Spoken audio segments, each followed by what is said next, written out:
మహిళా దినోత్సవం ముందు రోజు అక్క చెల్లెమ్మలకు చేయూత పథకం ద్వారా ఆర్థిక సాయం చేయడం సంతోషంగా ఉందని సీఎం వైఎస్ జగన్ పేర్కొన్నారు. మహిళల సాధికారతకు దేశంలో మరే రాష్ట్రం చేయని విధంగా చేయూత అందించామన్నారు. గత టీడీపీ ప్రభుత్వం మహిళలకు అన్ని విధాలా అన్యాయం చేసిందని ఆయన వ్యాఖ్యానించారు. చేయూత పథకంలో భాగంగా సీఎం వైఎస్ జగన్ 4వ విడత నిధులను విడుదల చేశారు. అనకాపల్లి జిల్లా పిసినికాడలో జరిగిన సభలో ఆయన బటన్ నొక్కి నిధులు విడుదల చేశారు. ఈ సందర్భంగా సభలో సీఎం జగన్ ప్రసంగిస్తూ మహిళా దినోత్సవం ముందు రోజు అక్క చెల్లెమ్మలకు ఆర్థిక సాయం చేయడం సంతోషంగా ఉందన్నారు. 58 నెలల పరిపాలనలో అక్క చెల్లెమ్మల ఆర్థిక సాధికారతే లక్ష్యంగా ముందడుగు వేశామని, మహిళల సాధికారతకు దేశంలో మరే రాష్ట్రం చేయని విధంగా చేయూత అందించామన్నారు. వైఎస్ఆర్ చేయూత కార్యక్రమంతో ప్రతి మహిళకు ఆర్థిక స్వావలంబన చేకూరిందని, 14 రోజుల పాటు చేయూత నిధుల కార్యక్రమం కొనసాగుతోందన్నారు. గత ప్రభుత్వం అక్కా చెల్లెమ్మల కోసం ఏ రోజు ఆలోచించలేదని, అక్కా చెల్లెమ్మలకు చేయూతనిచ్చి చేయి పట్టుకుని నడిపిస్తున్నామన్నారు. పాదయాత్రలో ఇచ్చిన హామీని నెరవేర్చుకుంటూ ఆర్థిక సాయం అందించామని, అక్క చెల్లెమ్మలకు ఆర్థిక భరోసా కల్పించినందుకు గర్వపడుతున్నానని సీఎం పేర్కొన్నారు. భారతదేశ చరిత్రలోనే ఈ భారతదేశంలో ఉన్న 28 రాష్ట్రాల్లో అక్క చెల్లెమ్మల సాధికారత పట్ల ఇంతటి చిత్తశుద్ధి చూపించిన ప్రభుత్వం దేశంలోనే ఎక్కడా కూడా లేదు.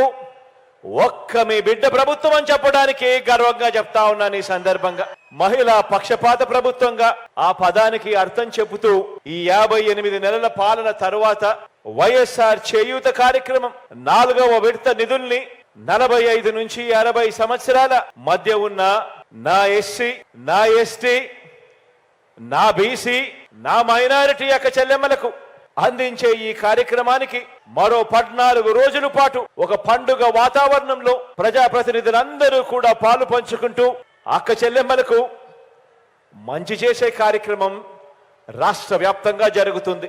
ఈ కార్యక్రమంలో ఈ 14 రోజులు జరిగే ఈ కార్యక్రమంలో అక్క చెల్లెమ్మలకు జరిగిన మంచి, అక్క చెల్లెమ్మల జీవితాలు ఎలా బాగుపడ్డాయి, అక్క చెల్లెమ్మలు ఏ రకంగా బాగుపడ్డారు అన్న కథలు ప్రతి సచివాలయంలోనూ, ప్రతి మండలంలోనూ ప్రతి ఒక్కరూ చర్చించుకునే విధంగా, ప్రతి ఒక్కరికి ఇంకా స్ఫూర్తిదాయకమయ్యే విధంగా ఈ పండుగ వాతావరణంలో ప్రతి అక్క, ప్రతి చెల్లెమ్మ మైకు పట్టుకొని మాట్లాడవలసిందిగా ప్రతి అక్క చెల్లెమ్మను కోరుతా ఉన్నాను.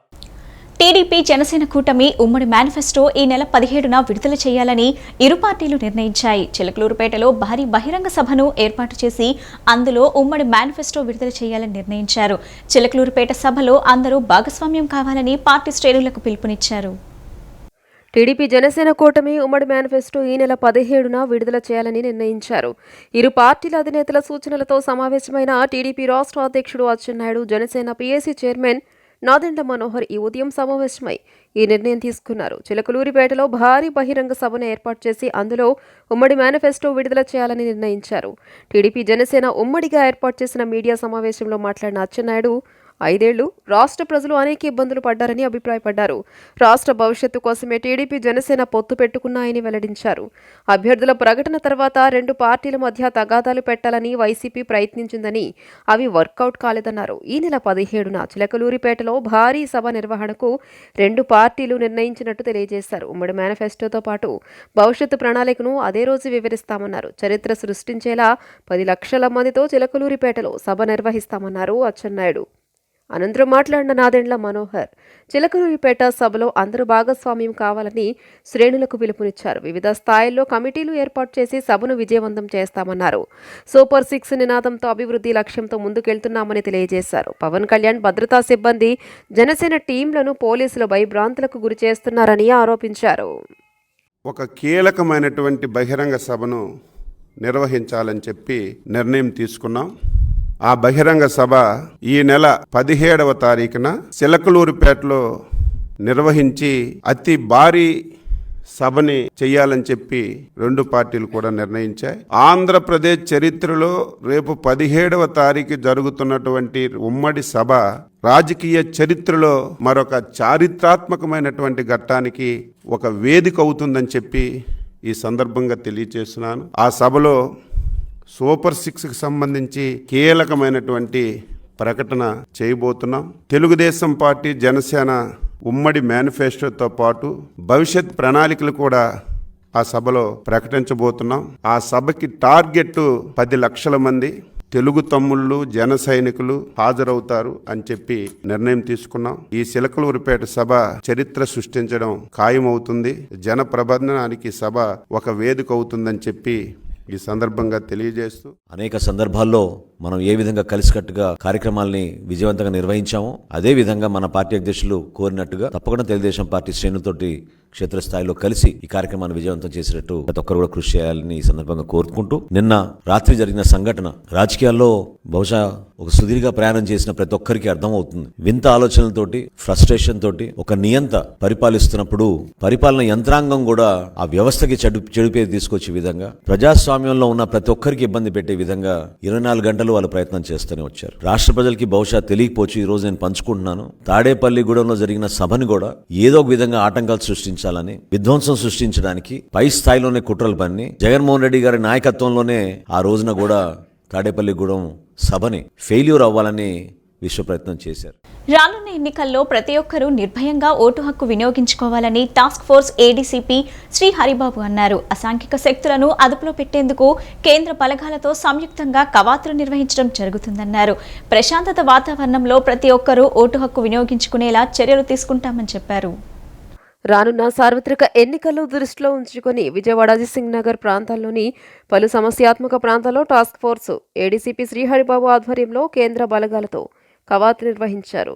రాబోయే ఎన్నికల్లో శాంతి భద్రతలకు విఘాతం కలగకుండా ప్రశాంత వాతావరణంలో ప్రతి ఒక్కరూ ఓటు హక్కు వినియోగించుకునేలా పోలీసులు అసాంఘిక శక్తులను అదుపులో పెట్టేందుకు కేంద్ర బలగాలతో సంస్థాత్మక ప్రాంతాల్లో పోలీసులు, కేంద్ర బలగాలు సంయుక్తంగా కవాతులు నిర్వహిస్తున్నామని ఈ సందర్భంగా టాస్క్ ఫోర్స్ ఏడీ సిపి శ్రీహరిబాబు మాట్లాడుతూ, ప్రజలకు రాజ్యాంగం ద్వారా సంక్రమించిన ఓటు హక్కును వినియోగించుకోవడానికి నిర్భయంగా భయపక్షపాతాలు లేకుండా ఉండేందుకు పోలీసు వారు ఎప్పుడు ప్రజలకు అండగా ఉంటారని తెలియజేశారు. ప్రజలు ఎటువంటి అపోహలకు గురి కావద్దని, ప్రతి ఒక్కరికి రక్షణ కలిగించాల్సిన బాధ్యత పోలీసు వారిదేనని తెలియజేస్తూ నిర్భయంగా ప్రజలందరూ వారి ఓటు హక్కును వినియోగించుకోవాలని ఈ సందర్భంగా తెలియజేశారు. ఈ అజిత్ సింగ్ నగర్ ఏరియాలో మన గౌరవనీయులైన కమిషనర్ సార్ యొక్క ఆదేశాల మేరకు పోలీస్ కవాతు అంటే ఫ్లాగ్ మార్చ్ నిర్వహించడం జరుగుతుంది. దీని యొక్క ముఖ్య ఉద్దేశం ఏంటంటే, ఇక్కడున్న పబ్లిక్కి ఎస్పెషల్లీ ఎవరైతే down town sections, vulnerable sections ఉంటాయో వాళ్ళందరికీ పోలీస్ వైపు నుంచి ఒక అష్యూరెన్స్ ఇవ్వడం అన్నమాట. మీ ఓటు హక్కును మీరు నిర్భయంగా ఉపయోగించుకోండి, మీకు పోలీసులు ఎల్లవేళ అండగా ఉంటారు. అదేవిధంగా ఎవరైతే యాంటీ సోషల్ ఎలిమెంట్స్ ఉన్నాయో వాళ్ళకు కూడా ఒక వార్నింగ్ పంపడం కోసమని ఈ కవాతు నిర్వహిస్తాము. ఎవరైనా యాంటీ సోషల్ ఎలిమెంట్స్ ఉన్నారో వాళ్ళు పబ్లిక్ని కానీ మరి ఏదైనా సరే వల్నరబుల్ సెక్షన్స్కి కానీ ఒక భయభ్రాంతులకు గురి చేసి వాళ్ళ ఓటు హక్కును వినియోగించుకోకుండా ఇబ్బంది పెట్టే క్రమంలో పోలీసులు చట్టపరంగా చాలా తీవ్రంగా చర్యలు ఉంటాయి. పోలీస్ ఫోర్స్ అంతా ఇటువంటి యాంటీ సోషల్ ఎలిమెంట్స్ను కట్టేలు చేయడానికే ఉందని చెప్పేసి హెచ్చరించడానికి కూడా ఈ కవాతు నిర్వహిస్తాము. మీ ద్వారా మరోసారి తెలియజేసుకుంటున్నాను, అందరూ పబ్లిక్కి దయచేసి పోలీసు అందరూ మీకు అండగా ఉంటారు. దయచేసి మీరందరూ మీ యొక్క ఓటు హక్కును నిర్భయంగా ఉపయోగించుకోండి. పోలీసులు ఎల్లవేళ మీ సర్వీస్లో ఉంటాము. Thank you. మంగళగిరిలో జనసేన సిబ్బంది నివసించే అపార్ట్మెంట్లో పోలీసులు తనిఖీ చేశారు. ఏ గదిలో ఎవరు ఉంటున్నారన్న వివరాలు సేకరించారు. ఈ చర్యలను జనసేన నాయకులు ఖండించారు.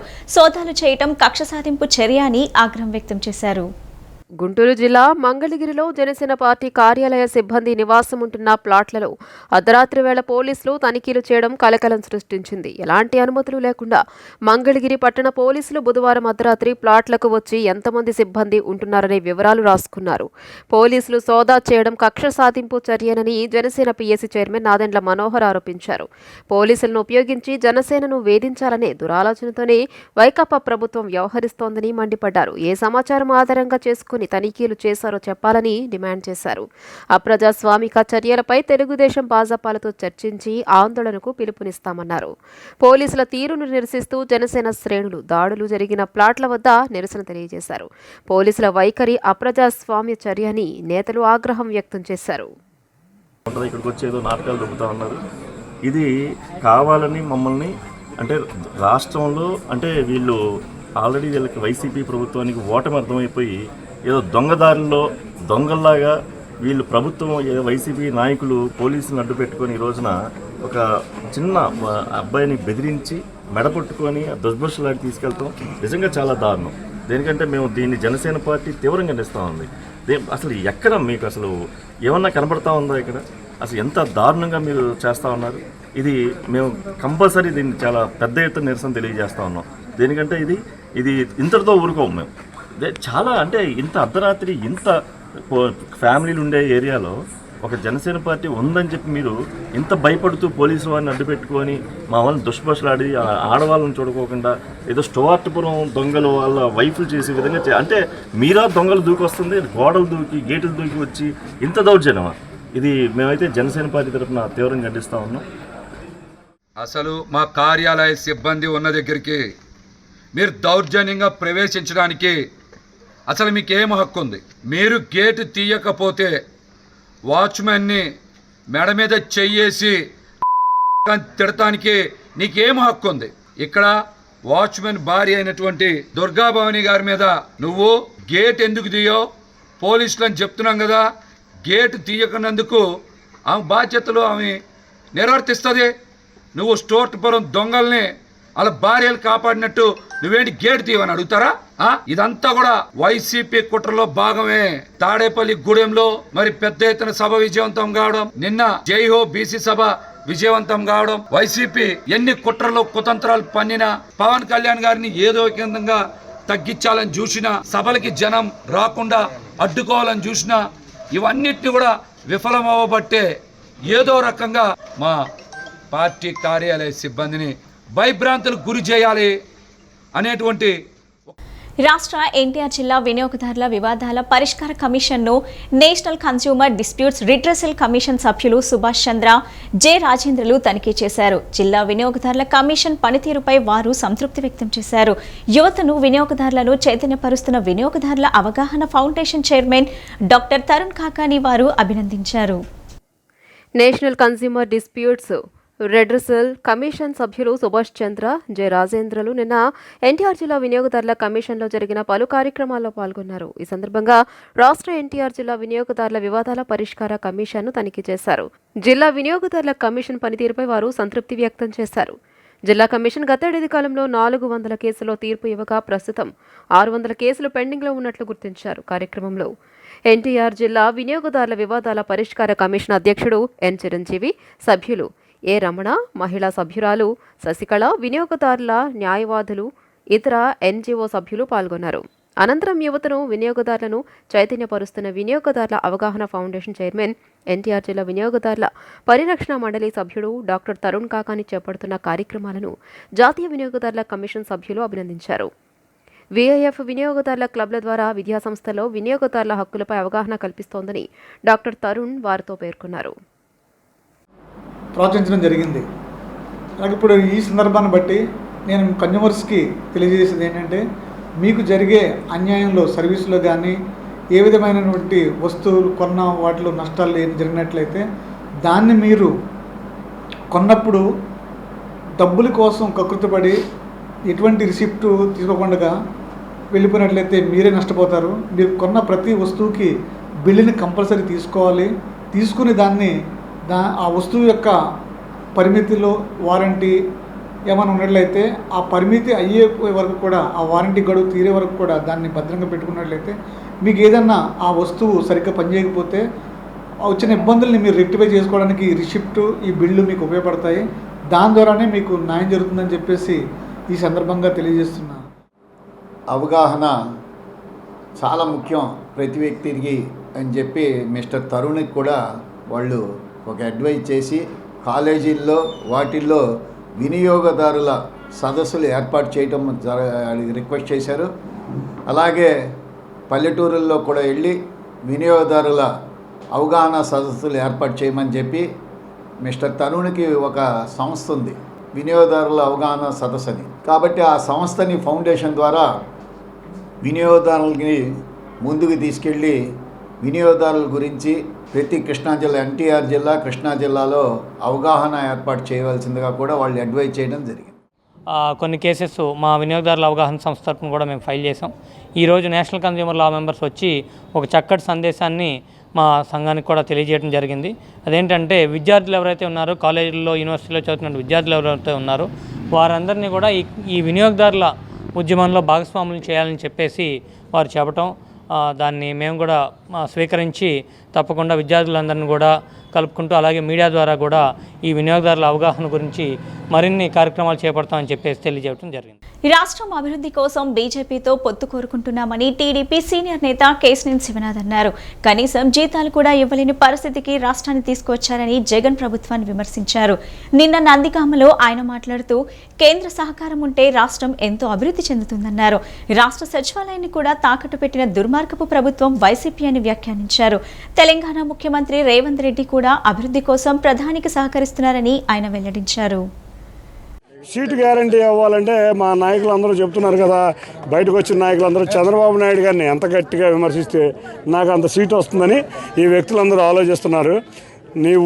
మేము బీజేపీతో మేము పొత్తు పెట్టుకుంటున్నామని అంటున్నావుగా, 2019 నుంచి రోజు మోడీ కాళ్ళకి దగ్గరికి వెళ్ళి కాళ్ళకు దండం పెట్టిన మీ నాయకుడు విజయసాయి రెడ్డిని, మీ నాయకుడు జగన్మోహన్ రెడ్డిని, మీ నాయకులందరూ మోడీ గారి దగ్గరికి వెళ్ళి కాళ్ళకు దండం పెట్టి రోజు ఎన్నిసార్లు ఢిల్లీ వెళ్ళారో, కోర్టు కేసుల నుంచి విముక్తి పొందడానికి ఆయన కాకపెట్టారు.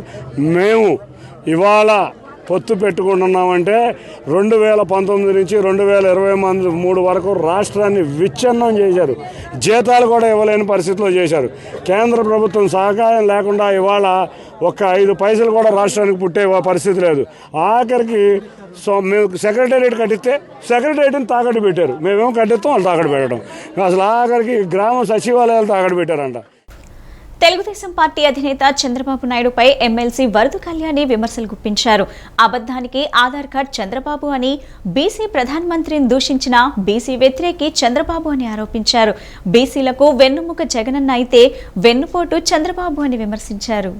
తెలుగుదేశం జనసేన పార్టీ విడుదల చేసిన బీసీ డిక్లరేషన్పై అధికార వైఎస్ఆర్ కాంగ్రెస్ పార్టీ మహిళా విభాగం కార్యనిర్వాహక అధ్యక్షురాలు శాసనమండలి సభ్యురాలు వరదు కళ్యాణి కీలక వ్యాఖ్యలు చేశారు. బీసీ డిక్లరేషన్ మోసపూరితమంటూ విమర్శించారు. తెలుగుదేశం జనసేన పార్టీ విడుదల చేసిన బీసీ డిక్లరేషన్పై అధికార వైఎస్ఆర్ కాంగ్రెస్ పార్టీ మహిళా విభాగం కార్యనిర్వాహక అధ్యక్షురాలు శాసనమండలి సభ్యురాలు వరదు కళ్యాణి కీలక వ్యాఖ్యలు చేశారు. బీసీ డిక్లరేషన్ మోసపూరితమంటూ విమర్శించారు. ఏపీలో చీటింగ్ చీఫ్ మినిస్టర్ చంద్రబాబు అంటూ మండిపడ్డారు. అబద్ధానికి ఆధార్ కార్డు, మోసానికి ప్యాంట్ షర్ట్ వేస్తే అది చంద్రబాబునని ఎద్దేవా చేశారు. 2014 నుంచి 2019 మధ్యకాలంలో చంద్రబాబు బీసీలకు రైతు రుణమాఫీ, డ్వాక్రా రుణమాఫీ, నిరుద్యోగ భృతి ఇస్తారని ఎగ్గొట్టిన ద్రోహి అని బీసీ కమిషనర్ చెప్పి ఆ ఊసే లేకుండా చేశారని ధ్వజమెత్తారు. ప్రశ్నిస్తూ ఉన్నాను.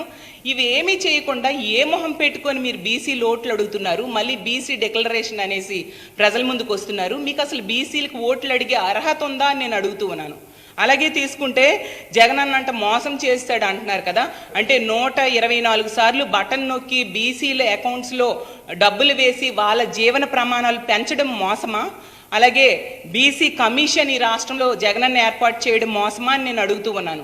అలాగే తీసుకుంటే జగనన్న బీసీ డిక్లరేషన్ తీసుకురావడం, బీసీ కులగణనకు కూడా జగనన్న ఈ ఆంధ్రప్రదేశ్ రాష్ట్రంలో చేపట్టడం జరిగింది, అది జగనన్న చేసిన మోసమా?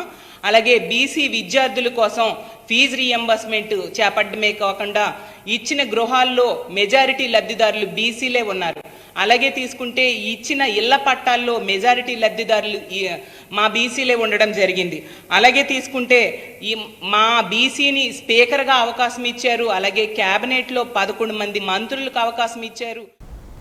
దేశానికి అన్నం పెట్టే రైతులను మోసం చేయటంలో సీఎం జగన్ను మించిన వారు దేశంలోనే ఉండరని టీడీపీ ఎమ్మెల్యే ఏలూరు సాంబశివరావు విమర్శించారు. గుండ్లకమ్మ ప్రాజెక్టులో 3 గేట్లు పెట్టని ముఖ్యమంత్రి ప్రాజెక్టులు ప్రారంభిస్తుంటే పశ్చిమ ప్రకాశం వాసులు పక్కున నవ్వుతున్నారని ఆరోపించారు. వెలికొండ ప్రాజెక్టు పనులు పెండింగ్లో ఉంటే ముఖ్యమంత్రేమో ప్రాజెక్టు నిర్మాణం అయిపోయిందని, జాతికి అంకితం చేశానని నిస్సిగ్గుగా జగన్ రెడ్డి అబద్ధాలు చెప్పారని మండిపడ్డారు. దేశానికి అన్నం పెట్టే రైతులను మోసం చేయడంలో సీఎం జగన్ను మించిన వారు దేశంలోనే ఉండరని టీడీపీ ఎమ్మెల్యే ఏలూరి సాంబశివరావు అన్నారు. రాష్ట్ర బడ్జెట్ నుంచి వెలిగొండ ప్రాజెక్టు నిర్మాణానికి 100 రూపాయలు ఖర్చు పెట్టని జగన్ రెడ్డి నేడు ప్రారంభోత్సవం పేరుతో పెద్ద డ్రామా నడిపారని మండిపడ్డారు. అసమగ్ర ప్రాజెక్టును జగన్ రెడ్డి అట్టహాసంగా ప్రారంభించడం ఎన్నికల్లో లబ్ధి పొందడానికేనని ప్రజలు గ్రహించారని చెప్పారు. గుండ్లకమ్మ ప్రాజెక్టులో 3 గేట్లు పెట్టిన ముఖ్యమంత్రి ప్రాజెక్టులు ప్రారంభిస్తుంటే పశ్చిమ ప్రకాశం వాసులు పక్కన నవ్వుతున్నారని ఆరోపించారు. ప్రాజెక్టు పరిధిలో 11 ముంపు గ్రామాలుంటే 7,000 మంది రైతులకు 1,500 కోట్ల రూపాయల పరిహారం చెల్లించాల్సి ఉందని అన్నారు. ఫీడర్ కాలువ లైనింగ్ పనులు, కొల్లం వాగు వద్ద హెడ్ రెగ్యులేటరీ వర్క్స్ పూర్తి కాలేదని చెప్పారు. డిస్ట్రిబ్యూటరీ కాలువల నిర్మాణంతో పాటు వాటి పై వంతెనలు నిర్మించాల్సి ఉందన్నారు. యుద్ధ ప్రాతిపదికన పనులు చేసిన ప్రాజెక్టు పూర్తి కావడానికి 1.5 పైగా పడుతుందని చెప్పారు. నిర్వాసితులకు ఇవ్వాల్సిన 1500 కోట్ల రూపాయలతో కలిపి ప్రాజెక్టు నిర్మాణానికి ఇంకా 4000 కోట్ల రూపాయలు అవుతుందని తెలియజేశారు. ఇంత పని పెండింగ్లో ఉంటే ముఖ్యమంత్రి ఏమో ప్రాజెక్టు నిర్మాణం అయిపోతుందని, జాతికి అంకితం చేశానని నిస్సిగ్గుగా జగన్ రెడ్డి అబద్దాలు చెప్పారని టీడీపీ ఎమ్మెల్యే ఏలూరి సాంబశివరావు మండిపడ్డారు. చంద్రబాబు నాయుడు గారి కలల స్వప్నం, ఆయన మానసపుత్రిక, ఆయన ఎంతో పకడ్బందీగా ప్రణాళికతో ఆయన శంకుస్థాపన చేసిన ప్రాజెక్టు 2014-19 మధ్య పనులు శరవేగంగా ముందుకు తీసుకెళ్లిన ప్రాజెక్టు. అదే తెలుగుదేశం ప్రభుత్వం కనుక కంటిన్యూగా ఉన్నట్లయితే 2020 కల్లా వెలుగొండ ప్రాజెక్టు కలకల్లాడుతూ ఉండేది. ఈ 4-5 సంవత్సరాల్లో పశ్చిమ ప్రాంత రూపురేఖలన్నీ మారిపోయాయి. ఎప్పుడైతే తాగునీరు సాగునీరుకి కొరత ఉండదో ఆ ప్రాంతం పారిశ్రామిక పరంగా కానీ ఇతరత్ర అవకాశాలన్నీ అందిపుచ్చుకొని అద్భుతంగా తయారయ్యేది. కానీ విలువైన 4.5 సంవత్సరాల సమయాన్ని వృధా చేసిన జగన్మోహన్ రెడ్డి ఈరోజు సిగ్గు శరం లేకుండా మరొకసారి మాయ మాటలతో ప్రజల్ని మోసపుచ్చొచ్చు, మభ్యపెట్టొచ్చని ఈరోజు బరి తెగించి ఏమాత్రం కంప్లీట్ కాని ప్రాజెక్టుకి ప్రారంభోత్సవం చేయడం అనేది సిగ్గుతో తలదించుకోవాల్సిన అంశం.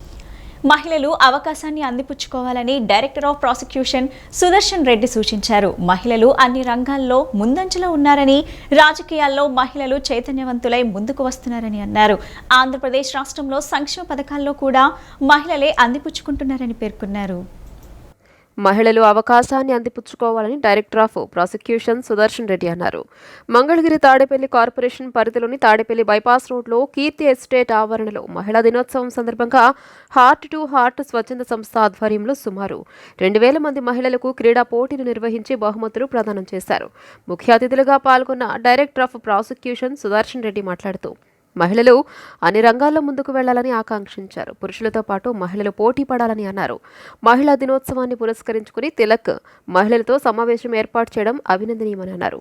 మహిళలను దేశంలో ఏ విధంగా చైతన్యవంతులుగా చేయాలనే దాని మీద హార్ట్ టు హార్ట్ అనే స్వచ్ఛంద సంస్థ ద్వారా మహిళలందరినీ చైతన్యపరచడం, వారందరికీ ముగ్గులు పోటీలు నిర్వహించి బహుమతులు ప్రదానం చేయడం గొప్ప విషయమని అన్నారు. దేశంలోనే మహిళలు ముందంజలో ఉన్నారని, రాజకీయాల్లో మహిళలు చైతన్యవంతులై ముందుకు వస్తున్నారని అన్నారు. దేశంలో 50% మహిళలు అన్ని అవకాశాలు అందిపుచ్చుకుంటున్నారని, ఆంధ్రప్రదేశ్ రాష్ట్రంలో సంక్షేమ పథకాలలో కూడా మహిళలే అందిపుచ్చుకుంటున్నారని అన్నారు. ఇలాంటి పథకాలు ప్రవేశపెట్టి మహిళలను ప్రోత్సహించే ప్రభుత్వాలకు మహిళా సాధికారత సాధించే దిశగా ముందుకు వెళ్లాలని అన్నారు. యావత్ మహిళా లోకానికి చెప్పేది ఏమంటే, దేశంలోనే ఈరోజు మహిళలు చాలా ముందంజలో ఉండేటువంటి పరిస్థితి.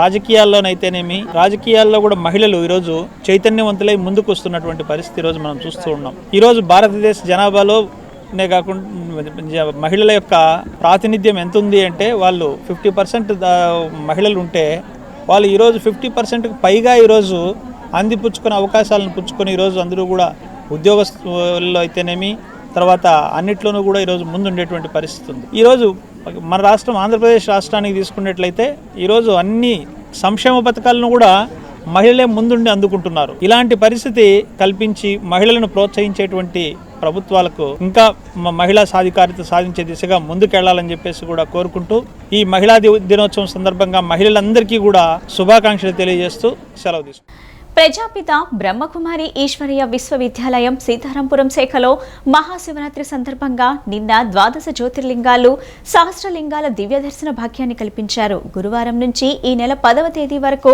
ప్రతిరోజు ఉదయం 6 నుంచి 12 గంటల వరకు, సాయంత్రం 4 నుంచి రాత్రి 9 గంటల వరకు భక్తులు శివలింగాలను దర్శించుకోవచ్చని శాఖ నిర్వాహకులు దివ్య భారతి వెల్లడించారు. బ్రహ్మకుమారీలు భక్తులు పూజలు చేశారు. ఈ నెల 11 నుంచి 13వ తేదీ వరకు ఉదయం 6 నుంచి 8 గంటల వరకు, సాయంత్రం 6 నుంచి 8 గంటల వరకు ఉచిత రాజయోగ శిక్షణ తరగతులు నిర్వహిస్తామని చెప్పారు. భక్తులు సద్వినియోగం చేసుకోవాలని ఆమె సూచించారు. చంద్రుడు తపస్సు చేయటంతో పరమశివుడు ప్రసన్నుడయ్యి సౌరాష్ట్ర గుజరాత్లో వేరావలి గ్రామంలో పరమశివుడు లింగం రూపంలో ఉద్భవించాడు అని మన పురాణాలు చెప్తున్నాయి. ఆ కాలంలో సోమనాథుడి యొక్క అంటే పరమశివుని యొక్క లింగాన్ని వజ్రవైడూర్యాలతో పొదగబడినటువంటి లింగాన్ని అప్పట్లో మనం తయారు చేసుకున్నాము. తర్వాత ఆ యొక్క లింగం కాలక్రమేణా అనేక మంది వచ్చి ఆక్రమించటంతో ఆ లింగం మరుగబడిపోయింది. కాబట్టి దాని నమూనా ఈరోజు ఇక్కడ విశ్వవిద్యాలయంలో వజ్రాలతో అంటే స్టోన్స్తో సోమనాథ లింగాన్ని విశేషంగా ఏర్పాటు చేయడం జరిగింది. దాంతోపాటు సహస్రలింగ దివ్య దర్శనం కూడా భగవంతుడు ఏ విధంగా అనంతమైనటువంటి వారో ఆయన యొక్క స్వరూపము ఆయన యొక్క శక్తి అనంతమైనటువంటిది. ఈ బులెటిన్ ఇంతటితో సమాప్తం. తిరిగి మరో బులెటిన్ కలుద్దాం. నమస్కారం.